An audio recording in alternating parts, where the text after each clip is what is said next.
The week went by, each day worse than the last. Sim was hoping this whole drug thing would blow over and he could get back to taking over the world in peace. But it seemed fate had other plans. The bullying got worse. More names were thought up. Normally Zim didn't care about little names calling. Little name calling. So the humans were making fun of him. Big deal. Zim didn't care. But when simply name-calling turned into physical fights, things started to get worse for Zim. Bullies pushed and kicked him. Vandalers wrote things on his stuff. Even the Japanese transfer students left a flower on his desk, which he didn't understand until he looked it up, what it meant. As Zim sat at his desk, looking down at his desk, he felt bad for some reason. Disgusting. Need to escape from reality that much? Go away. We don't need drug thugs like you in our school. Fuck off, freak. Pauper. Harsh words and phrase scrawled all over his desk. Again, normally he wouldn't care about this. It struck him. Dib soaked in all like all in it, but Dib soaked it all up like a sponge. His plan was actually working. Zim stopped walking with that spunk like he used to. The kids were vicious. He knew that firsthand, and now Zim would know his pain. Ha! It was a 2-for-1. Dip smirked evilly towards Zim, while Zim just put his head down trying to block it all out.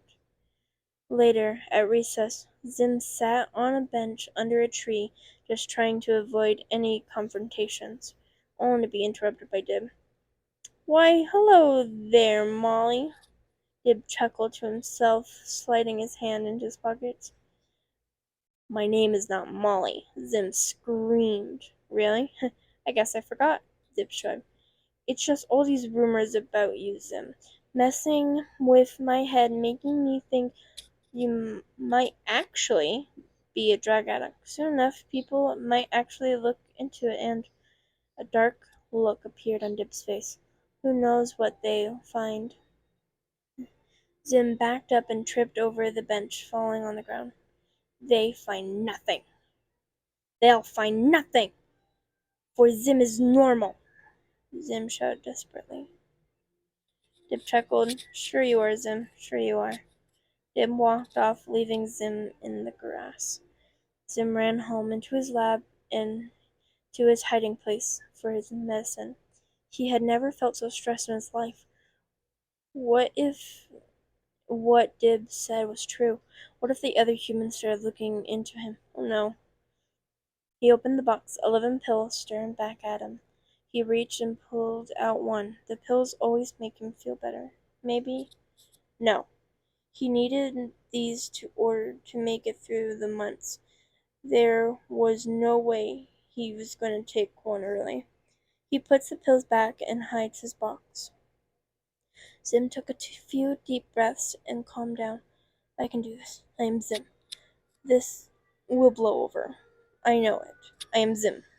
He smiled as he reassured himself. Zim walked out of his hiding room and into the living room, where Gur and Minimus were playing cards. Gur spotted him first. "Hiya, master." "What are you two doing?" Minimus squeaked. Zim shook his head. "I'll be in my relaxing room. Protect the base while I'm gone and don't bother me," he ordered, before going back into his lab. The relaxing room was a purple and magenta room with a strange alien bed on one side and a bathtub filled with green glowing goo on the other. Zim removed his tunic and gloves, laying them carefully on the table nearby. He stepped out of his boots and laid on his bed. With a sigh, he closed his eyes. "Computer, commence relaxation mode."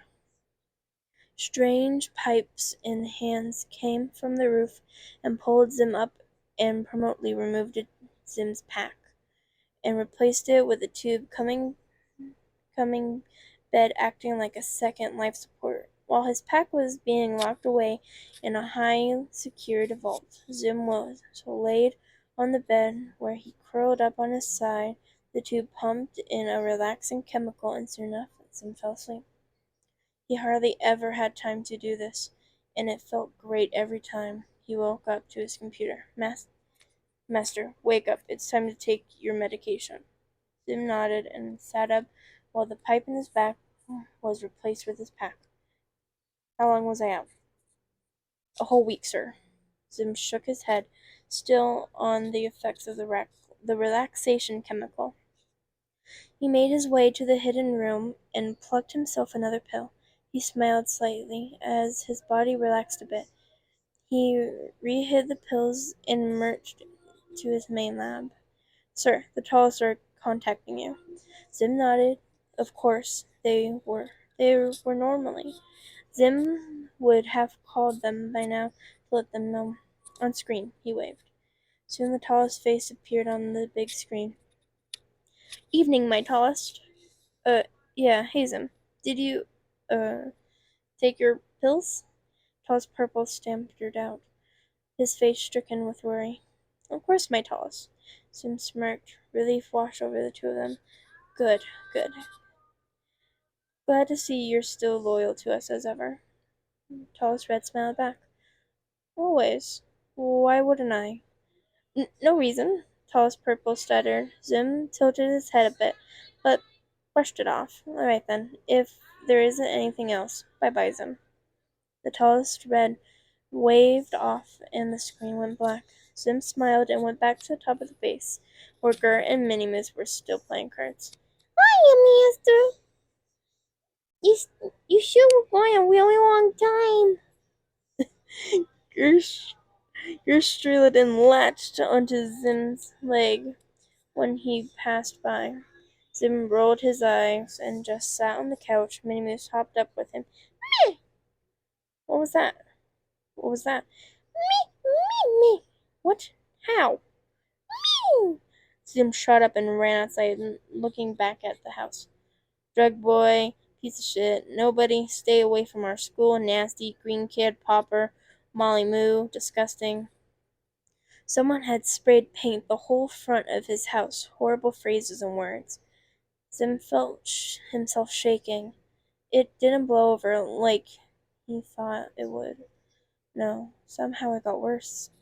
He needed to think of a way to make this stop before it got out of hand. Zim ran back inside, unaware of the eyes watching him.